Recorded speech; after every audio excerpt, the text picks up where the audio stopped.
बिस्मिल्लाहिर्रहमानिर्रहीम। आज का मेरा टॉपिक है रेड क्लिफ लाइन। ये पार्टीशन ऑफ इंडिया का पार्ट 16 है। अगर आपने मज़ीद पार्ट्स देखने हैं और प्री पार्टीशन इवेंट के बारे में समझना है तो आप मेरे चैनल पर जाकर प्ले लिस्ट पर विज़िट कर सकते हैं। तो चलें स्टार्ट करते हैं इंट्रोडक्शन से। The Radcliffe Line was the border drawn during the partition of India for Punjab and Bengal. Cyril Radcliffe, in charge of the Boundary Commission, had the tough job of fairly splitting 1,75,000 square miles of land with 88 million people. अब जब मैंने आपको अपनी तमाम पिछली videos में तमाम pre partition events के बारे में बताया, जब सब कुछ हो गया तो लास्ट में अब बाउंड्रीज की डिमार्केशन करनी थी, जिसके लिए ब्रिटिश से रेडक्लिफ आया, Cyril Radcliffe.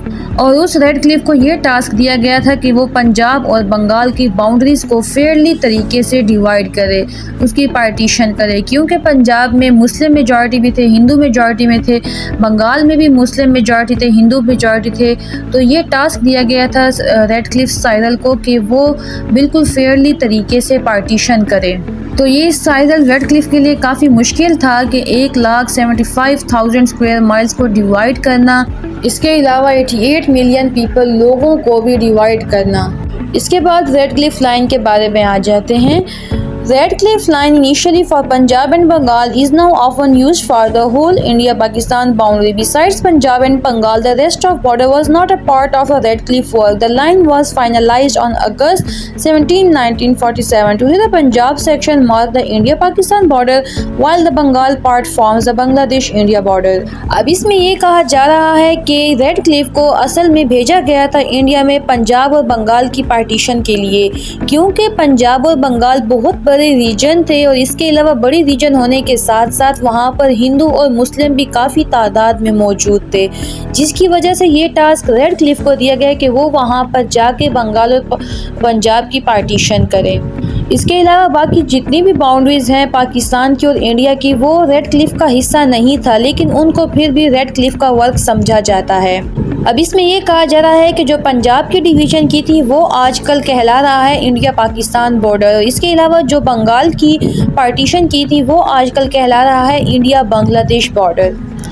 After the Radcliffe Line demarcation, Hindu and Sikh regions went to India while Muslim majority areas became Pakistan. This includes splitting Punjab and Bengal.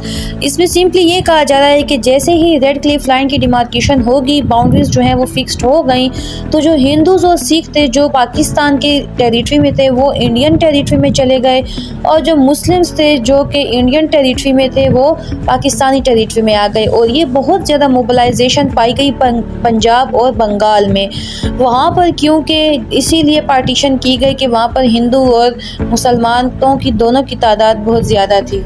तो तादाद ज़्यादा होने की वजह से वहाँ पर मोबिलाइजेशन भी, डिस्प्लेसमेंट भी बहुत ज़्यादा हुई लोगों की।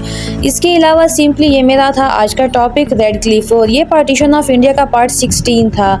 मैं पीछे भी प्री पार्टीशन इवेंट्स पर पार्ट्स बना चुकी हूँ। अगर आपने तमाम प्री पार्टीशन इवेंट्स को पार्टीशन ऑफ बंगाल से लेकर रेडक्लिफ तक अगर पढ़ना है तो आप मेरे यूट्यूब में जाकर प्ले लिस्ट पर विज़िट कर सकते हैं, वहाँ पर पार्टीशन ऑफ इंडिया की प्ले लिस्ट दी गई है। इसके अलावा अगर आपको कुछ समझना है तो आप कमेंट कर सकते हैं ताकि मैं उस चीज़ पर भी आपको लेक्चर दे सकूं। इसके अलावा वीडियो को लाइक कर दीजिएगा, शेयर कर दीजिएगा एंड चैनल को सब्सक्राइब कर दीजिएगा। बहुत शुक्रिया। अल्लाह हाफिज़।